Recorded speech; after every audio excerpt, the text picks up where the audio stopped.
Hello students, आज हम सी language का थर्ड लेक्चर स्टार्ट करने वाले हैं। हमने लास्ट लेक्चर में किया white space characters, identifiers, variables. Next जो बेसिक कंस्ट्रक्ट्स आज हम एक ही लेक्चर में ख़त्म करेंगे, जिसमें हम करेंगे सीक्वेंस, सिलेक्शन एंड रेपिटेशन। ये इतनी सिंपल चीज़ें हैं as far as programming is concerned, हम एक ही लेक्चर में ये इजीली समझ सकते हैं। तो हम स्टार्ट करते हैं प्रैक्टिकली।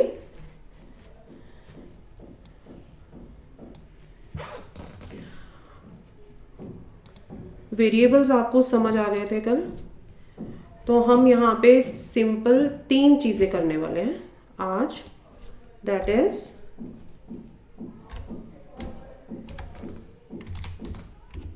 सीक्वेंसिंग सीखना, सिलेक्शन सीखना एंड रेपिटेशन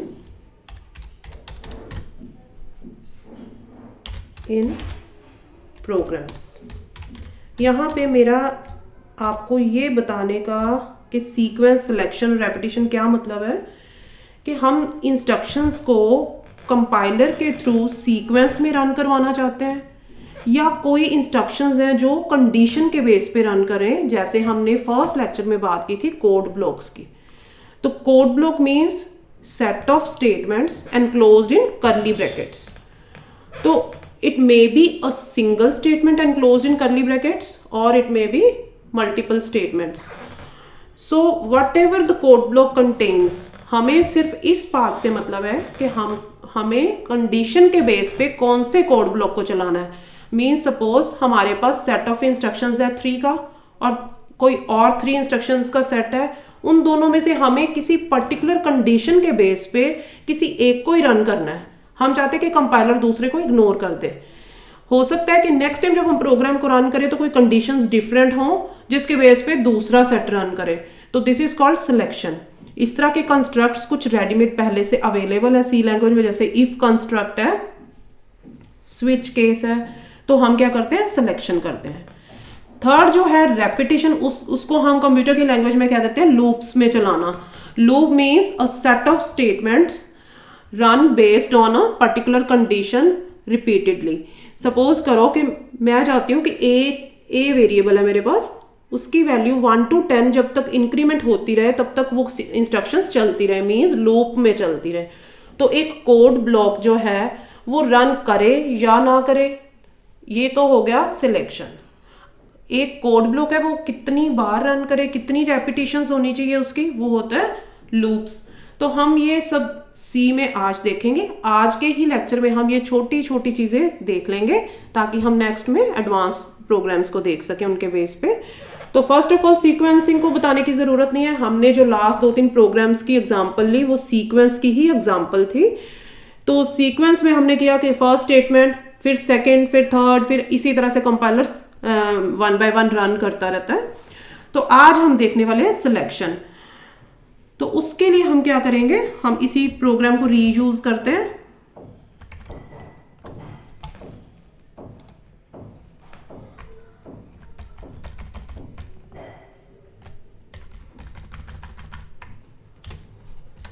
मैंने ले लिया ये a इज इक्वल टू 1।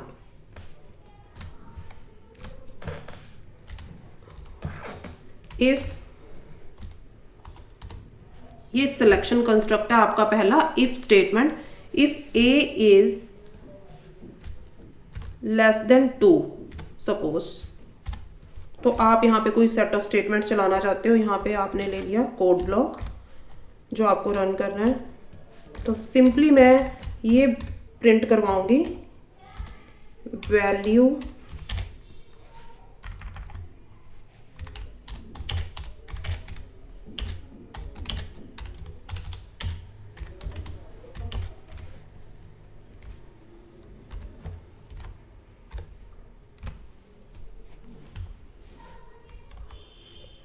यहां पे मैं दे देती हूं एल्स। फिर से कोड ब्लॉक। तो सिलेक्शन कंस्ट्रक्ट का सिंटेक्स क्या है, इफ ब्रैकेट में कंडीशन, देन एक कोड ब्लॉक, फिर एल्स। ये जो एल्स है ये इफ को ही बिलोंग करता है। एल्स मीन्स अगर ऐसा नहीं है तो you will run this printf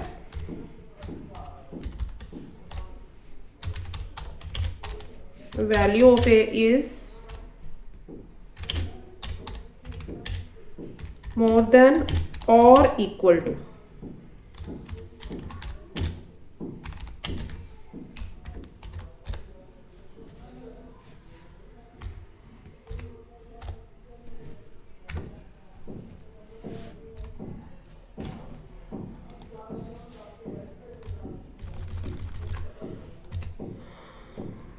फिर से देखते हैं इस प्रोग्राम को।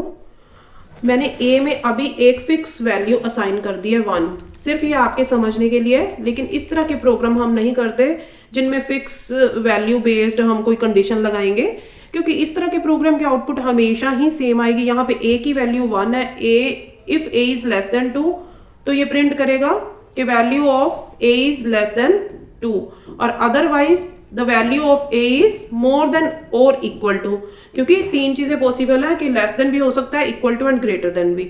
तो value of A is more than और इक्वल टू 2। इस प्रोग्राम को अगर हम रन करते हैं तो हमें पता है कि आंसर क्या आएगा।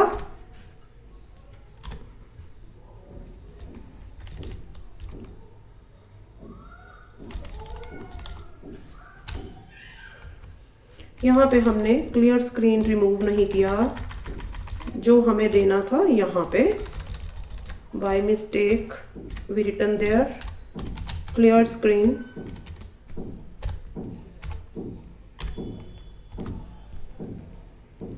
Value of A is less than 2। लेकिन इस प्रोग्राम को तो ऑब्वियस है, हम जितनी बार भी रन करेंगे इसकी आउटपुट सेम आएगी। तो हमें इस प्रोग्राम को जनरल बनाने के लिए क्या करना है, मैं यहाँ पे एक वेरिएबल लेती हूँ ए, मैं यूजर से बोलती हूँ कि वो कोई वैल्यू एंटर करे। तो आज एक नया कमांड आपको मैं करवा रही हूँ, स्कैनएफ मीन्स प्रिंटएफ था आउटपुट देने के लिए। यहाँ पे मैं सबसे पहले चाहती हूँ कि स्क्रीन क्लियर हो, मैसेज आए एंटर वैल्यू, और हम क्या करेंगे, यूजर को बोलेंगे कि एक इंटीजर वैल्यू डालें जो हम ए में स्टोर करेंगे। तो उसका तरीका है, आप इसको ध्यान से देखो, scanf means scan the value from the user in formatted way on the output screen. तो हमें फॉर्मेट कोड बताना पड़ेगा कि हमने किस तरह की वैल्यू यूजर को डालने को बोली है। तो इसका तरीका क्या है, ए को आप एम्परसेंड साइन से प्रोसीड करोगे। तो %d मीन्स हम यूजर को कह रहे हैं कि format code %d means integer डालने के लिए बोल रहे हैं, और जो इंटीजर यूजर रन टाइम पे एंटर करेगा वो ए में स्टोर हो जाएगी। तो उस केस में हमारा ये प्रोग्राम जनरल बन जाता है कि हर बार जब भी हम इसको रन करेंगे ए की वैल्यू, हम कोई भी वैल्यू डाल सकते हैं, और रन टाइम पे ही कंपाइलर चेक करेगा इफ द वैल्यू जो एंटर्ड इज लेस देन 2 तो ये वाला कोड ब्लॉक चलेगा, नहीं तो एल्स के बाद का। तो कोड हम इसको थोड़ा सा अगर इस तरह से लिख देंगे, थोड़ा फॉर्मेटेड वे में, तो हमें ये इजीली समझ आती हैं चीजें।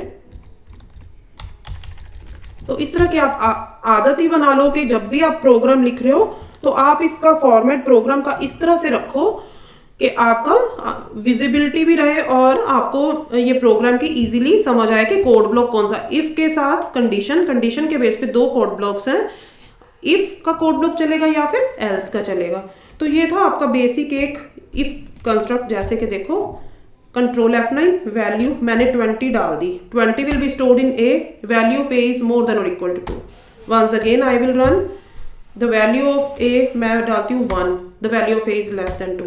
तो आज आपने एक इनपुट करने का भी कमांड देखा, स्कैनएफ। प्रिंटएफ फॉर्मेटेड वे में वैल्यू को प्रिंट कर सकते हैं। यहाँ पे F stands for format, formatted input output है, अनफॉर्मेटेड इनपुट आउटपुट हम कुछ नेक्स्ट लेक्चर्स में डिस्कस करेंगे। अभी के लिए आप मान के चलो कि आपको जब भी एंटर करनी है वैल्यू तो आप स्कैनएफ से कर सकते हो। उसमें अगर आपने कैरेक्टर एंटर करवाना होगा तो आप %d की जगह पे यहाँ पे आप क्या करोगे, %c। अगर आपने फ्लोट एंटर करवाना है %f, %lf, depending upon the value you are expecting from the user to store in A. तो ये था आपका इफ कंस्ट्रक्ट, ये एक सिंपलेस्ट प्रोग्राम था। अभी इसको थोड़ा सा और करते हैं, printf enter value of b, suppose I want 2 variables,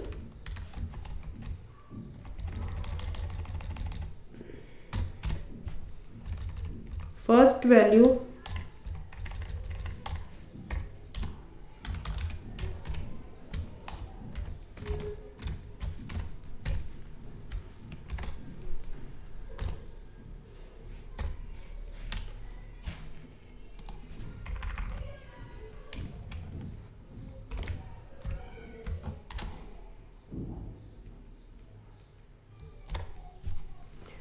आपने क्या किया कि enter value of a as well as b आप यूज़र से एंटर करवाओगे और आप ए और बी को कंपेयर करोगे कि आपने यूज़र जो भी वैल्यूज़ डाल रहा है उसमें से फर्स्ट वैल्यू अगर बड़ी होगी तो वैल्यू ऑफ ए इज यहाँ पे लिखोगे मोर देन बी और यहाँ पे आप क्या लिखोगे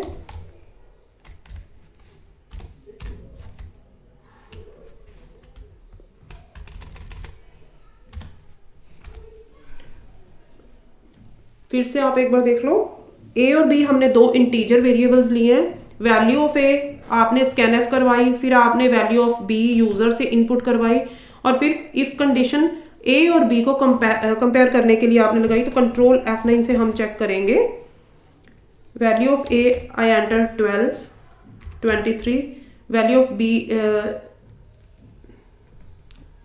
आई think we have written the sign less than. Now this is accurate. If a is greater than b, enter value of a 12 23 value of b is more than a. Once again I run this program 23 suppose 10. This way if construct works. इसी तरह से एक हम construct करेंगे इसी programme को हम save कर लेते हैं इसमें हम लूप यूज करेंगे सपोज मैंने ए वेरिएबल लिया इसको हम हटा देते हैं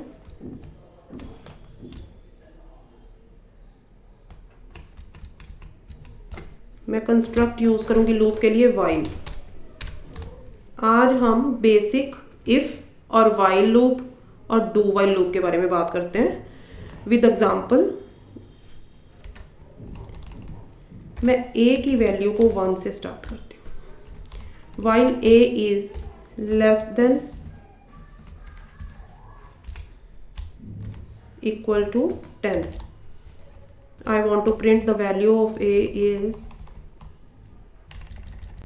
यहाँ पे सिंपली आप एक सीरीज प्रिंट करवा लो 1 to 10 मुझे इस तरह से प्रिंट करवाने की जरूरत नहीं है प्रिंट F1 प्रिंट F2 हम क्या करेंगे हम value of a then I will write a plus plus ये हमने लास्ट लेक्चर में बात की थी कि इंक्रीमेंट ऑपरेटर शॉर्टकट्स यूज होते हैं सी में धीरे धीरे आपको प्रैक्टिस हो जाएगी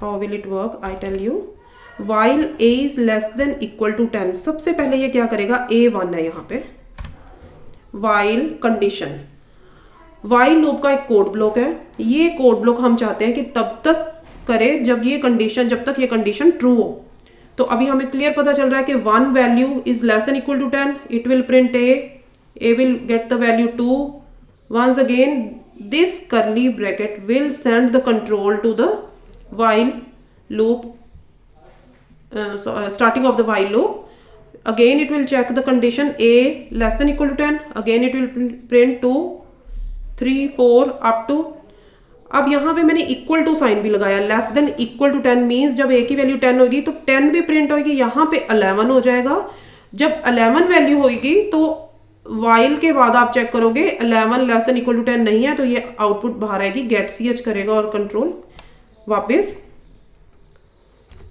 ये देखो कंट्रोल F9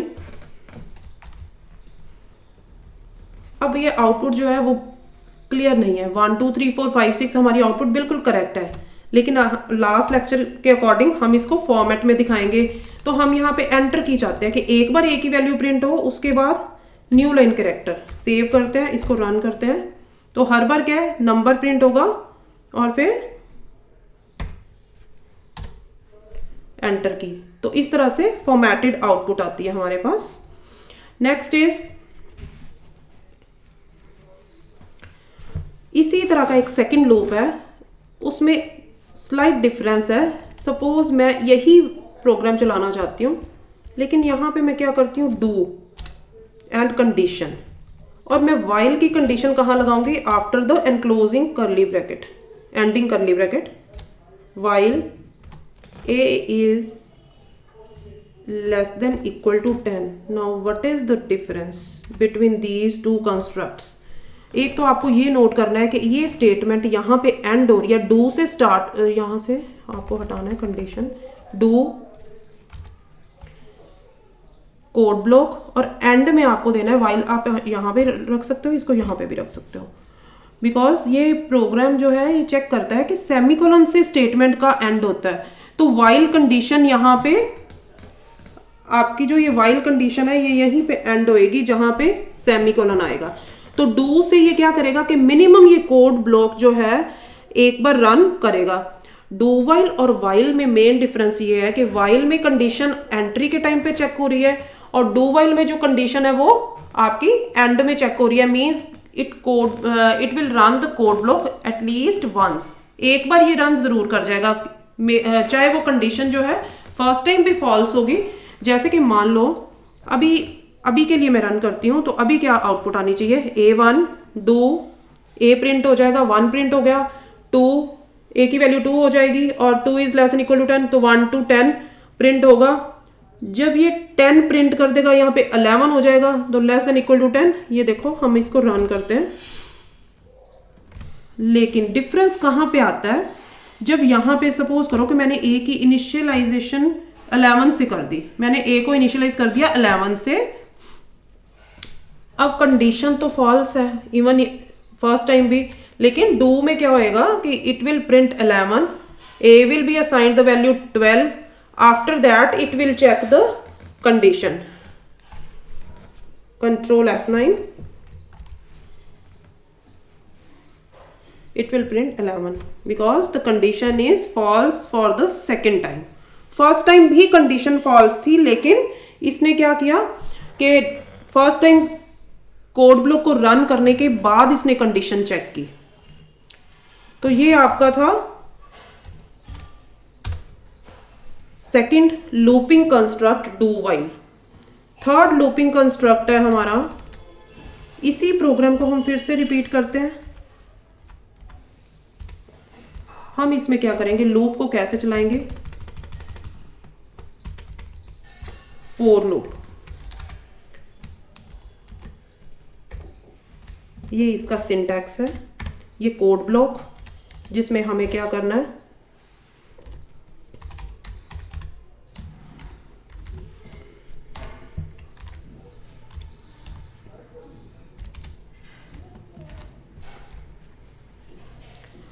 लेकिन फोर लूप में हमें सिर्फ तीन सेक्शन चाहिए। हमें क्या करना है, सिर्फ हमें जो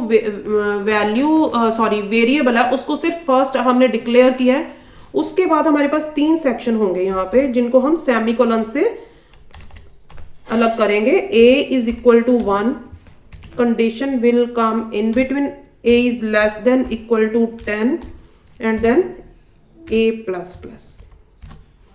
save the program. Int A मैंने एक वेरिएबल डिक्लेयर किया। फोर लूप कैसे चलेगा, सबसे पहले जब फोर लूप स्टार्ट होता है तो ये सेमीकोलन से पहले का सेक्शन है, ये सिर्फ इसको देखेगा, इसको प्रिंट करेगा, लेकिन उससे पहले ये कंडीशन को चेक करेगा कि कंडीशन अगर ट्रू है तो ये एंटर करेगा कोड ब्लॉक में, अदरवाइज ये यहाँ से एग्जिट कर जाएगा। तो ए की वैल्यू 1 प्रिंट होगी। जब लास्ट करली ब्रैकेट आएगी तो ये हमेशा तीसरे सेक्शन पे जाएगा, लास्ट सेक्शन जहां पे ये इंक्रीमेंट या डिक्रीमेंट हमने दे रखा है नेक्स्ट लूप में चेक होने के लिए। तो जैसे ये इंक्रीमेंट डिक्रीमेंट करेगा ये फिर से कंडीशन चेक करेगा, कंडीशन ट्रू है, फिर से यहाँ पे फिर इसकी करली ब्रैकेट, फिर उसके बाद ये थर्ड सेक्शन में, फिर सेकेंड सेक्शन में कंडीशन। ये फर्स्ट सेक्शन में सिर्फ एंट्री के टाइम जाएगा, एक बार इनिशियलाइजेशन हो जाएगी फर्स्ट सेक्शन में तो ये दोबारा से जब भी करली ब्रैकेट से जाएगा तो थर्ड सेक्शन पे जाएगा और वहां से ये वापस सेकंड सेक्शन पे कंडीशन को चेक करेगा। तो इसको हम रन करके देखते हैं। इसमें भी सेम हमने वो चीज़ नहीं दी, फॉर्मेट प्रॉपर नहीं दिया, तो हम इसमें क्या करेंगे, \n, this is to display all the numbers in next lines, this is for loop. इसको थोड़ा सा हम चेंज करते हैं। सपोज मैंने a को इनिशियलाइज किया 10 से, a should be greater than और equal to 0 before entering the loop and I will write a minus minus. Now what should be the output, a 10 first section से enter किया, 10 print हुआ, वापिस से ये थर्ड सेक्शन में जाएगा, it will become 9, 9 is greater than equal to 0 in the second section, it will check the condition, let's check, control F9, यहाँ पे 0 भी प्रिंट हुआ है, क्यों, बिकॉज हमने इक्वल टू 0 लगाया। अगर हमने कहा होता कि ओनली ग्रेटर देन 0 ही एक वैलिड कंडीशन है to enter the loop, then we will have the output from 10 to 1। तो ये था आपका थर्ड कंस्ट्रक्ट। सपोज मुझे 3 का टेबल प्रिंट करना है, तो मैं यहाँ पे 3 दे दूंगी, या फिर सिंपली आप यहाँ पे ही दे सकते हो 3 less than equal to 30, a is equal to a plus 3। now what will be printed on the output screen, a is initialized by 3, output will be 3, again curly bracket will send the control to the third section, a is equal to a plus 3, it will become 6, 6 is again less than equal to 30, I have used the value 30 because I want the table of 3 starting from 3 to 30। This way आप for loop को looping construct में use कर सकते हैं। तो हमने कितने loops की बात की, while, do while and for. Sequence में आपको कुछ भी नहीं करना, सीक्वेंस तो नॉर्मली हम कर रहे हैं कि ये इस इंस्ट्रक्शंस को सीक्वेंस में देख रहा है। ये मेन फंक्शन है कंप्लीट, उसके अंदर कोड ब्लॉक्स हो सकते हैं, जैसे ये फॉर का एक कोड ब्लॉक है, इस तरह से आप बहुत सारे और कोड ब्लॉक्स यूज कर सकते हो। तो आपको सबसे पहले ये बेसिक चीजें आनी चाहिए कि वेरिएबल्स को हमें कैसे इनिशियलाइज करना है। सपोज हम किसी वेरिएबल को इनिशियलाइज नहीं करते, तो अलग अलग प्रोग्रामिंग लैंग्वेजेस में अलग अलग रूल्स होते हैं। किसी लैंग्वेज में किसी वेरिएबल के अंदर अगर हमने वैल्यू असाइन नहीं की, कोई भी वैल्यू हमने उसके अंदर स्टोर नहीं की, बट हमने उसको डिक्लेयर कर दिया ऑफ टाइप इंटीजर, किसी लैंग्वेज में ये होता है कि वो 0 वैल्यू ऑटोमेटिकली इनिशियलाइज कर देता है उस वेरिएबल को, लेकिन सी में ऐसा नहीं होता, इसमें गार्बेज स्टोर कर देता है, मीन्स कोई भी मेमोरी में से वैल्यू उठा के उसके अंदर स्टोर करता है। तो this is compulsory to initialise a variable in C language. तो हम यहाँ पे जैसे इंट ए ले लें और हम यहाँ पे इनिशियलाइज ना करें, जस्ट हम कंडीशन के बेस पे कुछ प्रिंट करवा दें, तो कोई गार्बेज प्रिंट होना शुरू हो जाएगा। तो आपको ये ध्यान रखना है कि before using any variable you have to assign a value, initialization is the must in C language। next is हम इसमें कोई एक एग्जांपल लेते हैं जिसमें हम while या for लूप को हम if कंस्ट्रक्ट के साथ यूज करें। सपोज करो कि मैं for लूप के अंदर यहाँ पे एक कंडीशन लगा देती हूँ if, तो इसका भी सेम वही सिंटैक्स आप यूज करोगे, सेम वैसे ही कोड ब्लॉक।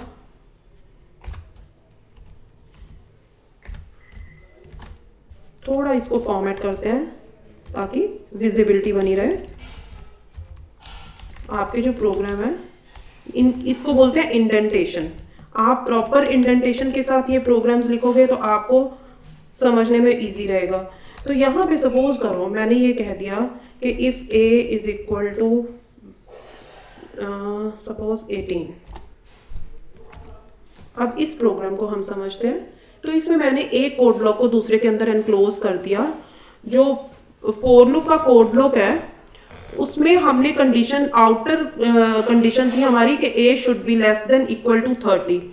और जब ये कोड ब्लॉक इसमें एंटर करेगा फॉर लूप के मींस आउटर ब्लॉक में, तो ये हर बार क्या करेगा, इफ में एक कंडीशन को चेक करेगा। फर्स्ट टाइम 3 वैल्यू प्रिंट हो जाएगी क्योंकि a इक्वल टू 18 नहीं है, तो ये सीधा इस ब्रैकेट से सीधा यहाँ पे आ जाएगा। ये इस कोड ब्लॉक में एंटर नहीं करेगा because the condition is false for the very first time. Again इस कोड ब्लॉक में ये इस करली ब्रैकेट से थर्ड सेक्शन में जाएगा, it will become 6 is less than equal to 30, so it will enter the outer code block If a is equal to 18 false, it will skip the code block. Last code block की जो करली bracket है वो इसको third section में भेजेगी. A will be 9. 9 is not equal to 18. It will skip the code block. It will run the next loop. A will become 12. Next time 15. Next time 18 जब हो जाएगा तो 18 is less than equal to 30. It will enter into the outer block, but the if condition is now true. If A is equal to 18, it will print the value A. तो यहाँ पे A की value print होगी. इसको हम run करते हैं. बाकी वैल्यू स्किप क्यों हो गई? क्योंकि हमने इस कंडीशन के साथ जो ये प्रिंटफ स्टेटमेंट लगाई है उसके ऊपर हमने कंडीशन रख दी कि जब 18 वैल्यू सिर्फ तभी प्रिंट करनी है. इसके अलावा हम ये भी कर सकते थे. हम इसको थोड़ा चेंज करते हैं आपकी प्रैक्टिस के लिए. आई will right like this.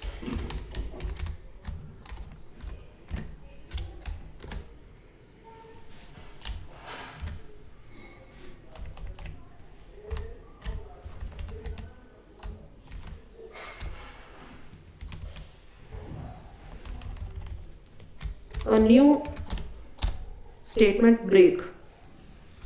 Most important. ये प्रोग्रामिंग में आपके काफ़ी काम आएगी. हमें कई बार ऐसा करना होता है कि लूप को चलाना तो होता है मल्टीपल टाइम्स, लेकिन उस लूप के अंदर हमें किसी एक पर्टिकुलर कंडीशन के रीच होने पे हमें उस लूप को ब्रेक करना होता है. तो ब्रेक स्टेटमेंट एक कीवर्ड है. ये हमने अपनी ओर से आइडेंटिफिकेशन के लिए नहीं रखा है. Break means to break the loop. तो इसको सेव करने पे हम देखते हैं क्या आउटपुट आएगी. 3, 6, 9, 12 एंड 15. लेकिन जैसे ही 18 आता है ये यहां से लूप को ब्रेक कर जाएगा. तो ब्रेक डजंट मीन कि ये अपने इनर कोड ब्लॉक को करेगा break. Break will send the control out of this outer block which is of a loop. Loop के कोड ब्लॉक को ब्रेक करेगा. ये कंडीशनल कंस्ट्रक्ट को ब्रेक नहीं करेगा. तो आज के लिए आपके लिए कुछ असाइनमेंट है. आपको अगर ये सब कुछ ट्राई करना है तो आपको एक सीरीज दे रही हूं मैं. आपको वो अपने लेवल पे ट्राई करनी है. कमेंट सेक्शन में मैं डाल रही हूं. That is called Fibonacci series.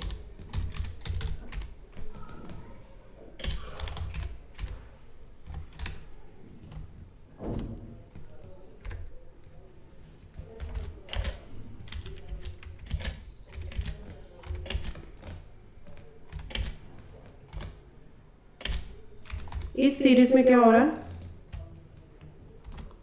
आपके किसी भी एग्जाम के पॉइंट ऑफ व्यू से इस तरह की सीरीज आ जाती हैं. उसमें क्या है कि आपको किसी भी लूप को यूज करना है. While, do while, for. हम नेक्स्ट लेक्चर में इस सीरीज को करेंगे. उससे पहले आप खुद ट्राई करोगे.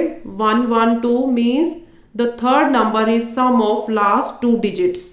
1 + 1 2, 1 + 2 3, 2 + 3 5. इस तरह से this is Fibonacci series. Another exercise for you. Table of any given number from given number at run time. जब प्रोग्राम को हम रन करते हैं तो हमने आज देखा था कि स्कैनफ के थ्रू हम यूज़र से कोई भी जनरल इनपुट ले सकते हैं. तो अगर मान लो कि यूज़र 2 एंटर करेगा तो 2 का टेबल आना चाहिए. 4 एंटर करे तो 4 का टेबल आना चाहिए. हमने जो टेबल किया वो सिर्फ 3 का किया. ये जो मेरा प्रोग्राम है ये यूजफुल नहीं रहेगा क्योंकि ये स्पेसिफिक आपके समझने के लिए एक स्पेसिफिक वैल्यू को मैंने लेके 3 का टेबल बनाया. तो प्रोग्रामिंग में आप हमेशा ही जनरल प्रोग्राम्स बनाते हो. तो जनरल प्रोग्राम जो होते हैं वो हमेशा रन टाइम पे यूजर से कोई वैल्यू लेके उसके बेस पे हमें करने होते हैं. तो जैसे कई बार क्या कि कोई सीरीज है तो हमने ये इनपुट करवाना होता है कि ये सीरीज की जो लास्ट डिजिट है वो कितनी वैल्यू होनी चाहिए, या अप टू 50 अप टू 100 वो यूजर बताएगा. तो इस तरह से आपको प्रैक्टिस करनी है कि किसी भी एक गिवन नंबर का, जैसे मैं 3 की जगह पे 6 डालूं तो 6 का टेबल आना चाहिए. तो फॉर लूप आपका और वाइल लूप, डू वाइल, इन सब लूप से आप ट्राई कर सकते हो. इफ एल्स में भी आप 2 डिजिट्स एंटर करोगे, उनमें से आपको नंबर्स को कंपेयर करना है. तो इस तरह की आप एग्जांपल्स ले सकते हो। तो नेक्स्ट लेक्चर में हम कुछ और इसका एडवांस करेंगे, लेकिन उससे पहले हम डिराइव्ड डेटा टाइप्स की बात करेंगे। हमने आज प्राइमरी डेटा टाइप्स को लेके ही काम किया है। जैसे इंटीजर, मैंने बताया था कि इंटीजर, कैरेक्टर, फ्लोट और डबल जो हैं ये बेसिक डेटा टाइप्स हैं, जिसमें हम सिंगल वैल्यू सिंगल वेरिएबल में स्टोर कर रहे हैं और उसको यूज कर रहे हैं। डिराइव डेटा टाइप्स जो होते हैं या एडवांस डेटा टाइप्स जो होते हैं वो इन्हीं के कॉम्बिनेशन से बनते हैं। बेसिक डेटा टाइप्स में हम मल्टीपल वैल्यूज को स्टोर करते हैं। तो जैसे इसमें हम नेक्स्ट करेंगे एरे, स्ट्रक्चर एटसेट्रा। आप अभी के लिए लूप्स और कंडीशनल कंस्ट्रक्ट की प्रैक्टिस करोगे। अभी के लिए इतना ही। Thank you so much. I hope ये लेक्चर आपके लिए बहुत यूजफुल रहेगा। ये प्रोग्रामिंग कंस्ट्रक्ट्स बेसिक लेवल पे अच्छे से सीख लेने से नेक्स्ट आपका जो बेस है वो स्ट्रांग हो जाएगा। तो आई होप आप शेयर करोगे। एंड मेरा बाद में एक ट्यूटोरियल आएगा जो पूरा वेब डेवलपमेंट के लिए होगा, जिसमें आप दोनों तरीके से वेबसाइट डेवलपमेंट देख सकोगे कि कोडिंग भी कर सकते हो, मीन्स आप जनरली कोडिंग के थ्रू ही बनाते हो, और एक शॉर्टकट तरीका भी है कि आप वर्डप्रेस में वेबसाइट्स बना सकते हो। तो मेरा एक ट्यूटोरियल बाद में ये भी आएगा, तो आप में से कोई भी इंटरेस्टेड होगा तो आप मुझे उसके लिए मेल कर सकते हो। Thank you so much.